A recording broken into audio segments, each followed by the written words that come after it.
Alors, il s'agit d'un petit compagnon intelligent, connecté à Internet et donc qui donne un nouvel accès au monde digital. Alors notamment, on peut accéder aux différents flux RSS qui sont disponibles sur le web. Donc qui dit flux RSS dit une majorité d'informations disponibles. On peut accéder à des informations comme la météo, on peut accéder à toutes sortes de notifications, puisqu'aujourd'hui on est notifié de toutes parts. On est notifié notamment sur des Facebook, sur des eBay, sur ce genre de choses. Et donc un petit objet comme celui-là permet justement de vous donner des informations de ce type. Bon, alors ça rappelle un appareil que l'on connaît déjà ici en France, c'est Nabastag. C'est un peu la même philosophie, c'est-à-dire qu'aujourd'hui, on peut avoir des appareils qui ne sont pas des ordinateurs et qui vont nous apporter de l'information. Particularité de celui-là, comment fonctionne-t-il si on rentre un petit peu dans le détail? Donc on voit qu'il n'y a pas de connexion filaire, hein. Il est relié quand même à un ordinateur. Bien sûr, il est relié à un ordinateur, donc à l'intérieur il y a un système sans fil, donc, qui est un peu similaire au Wi-Fi, qui fonctionne sur les mêmes fréquences, mais qui n'est pas un Wi-Fi.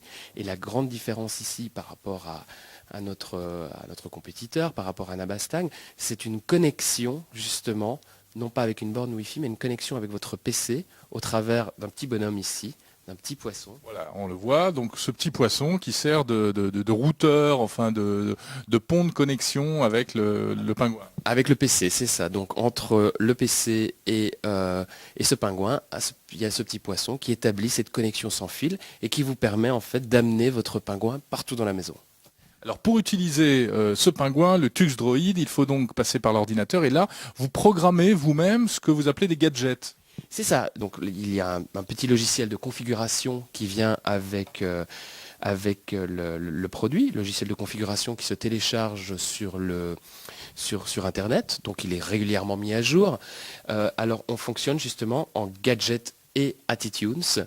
Donc il y a deux philosophies chez Tux, c'est les gadgets et les attitudes, et c'est une combinaison. Les gadgets, ce sont les fonctionnalités de Tux. Les attitudes, ce sont les fameuses émotions, c'est-à-dire cette combinaison de la robotique, du mouvement, du son, de la synthèse vocale, etc.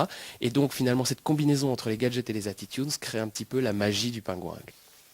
Bonjour la chaîne techno. Voilà, donc on a Formidable. très amusant qui permet de créer, Monsieur Tout le Monde peut créer finalement sa manière de se réveiller le matin ou sa manière d'être alerté d'une information, etc. Tout simplement en créant ces petites attitudes. Et puis alors la particularité de votre pingouin, c'est que vous pouvez interagir directement au niveau de l'appareil. Tout à fait. Donc simplement en cliquant au travers de ces petites ailes, ici, voilà, on peut passer. Voilà.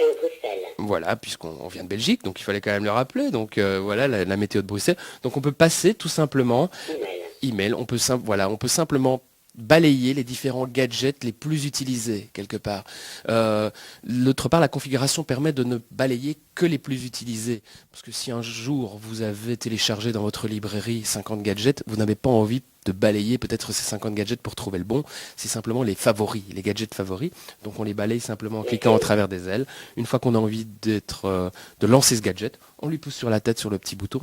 Ici en l'occurrence je n'ai pas de connexion internet, donc je ne vais pas pouvoir démontrer. Et alors ce que je fais au travers des ailes, je peux aussi le faire avec une télécommande ici à distance. Et donc je peux lui demander exactement la même chose. Avec la télécommande, s'il y a Une pile. En tout cas, le Tux Droid, lui, fonctionne sur pile. On n'a pas besoin de le brancher sur secteur, hein, contrairement au Nabastag. C'est un choix, ça. Voilà, ça c'est un choix. On trouvait que c'était très important quand vous avez un smart companion ou un compagnon intelligent, excusez-moi pour le terme anglais, mais quand on a un compagnon intelligent, pour nous il est très important de pouvoir transporter ce petit compagnon un peu partout dans la maison. Quelque part, j'ai envie que ce compagnon soit ce personnage qui va m'alerter ou qui va m'informer au moment où je le désire. Donc si le matin j'ai envie d'écouter les news de tel ou tel quotidien, etc., dans ma salle de bain, j'ai envie de pouvoir le faire dans ma salle de bain sans à chaque fois devoir le connecter. Si maintenant je suis dans ma cuisine en train de préparer un repas et que j'attends un message important par rapport à une connexion Messenger, par exemple, puisque je suis en chat avec des amis et que j'attends un message important, puisque lui est capable justement de vous alerter de n'importe quel message à n'importe quel moment, eh bien j'ai envie de pouvoir faire ça dans ma cuisine sans à chaque fois le porter avec un fil. Oui, on peut l'emmener d'une pièce à l'autre très facilement. Ce type d'appareil, vous pensez que ça va se multiplier et envahir nos appartements? Convaincu. Convaincu, je pense que c'est une nouvelle catégorie qui rentrent dans ce fameux lifestyle, etc.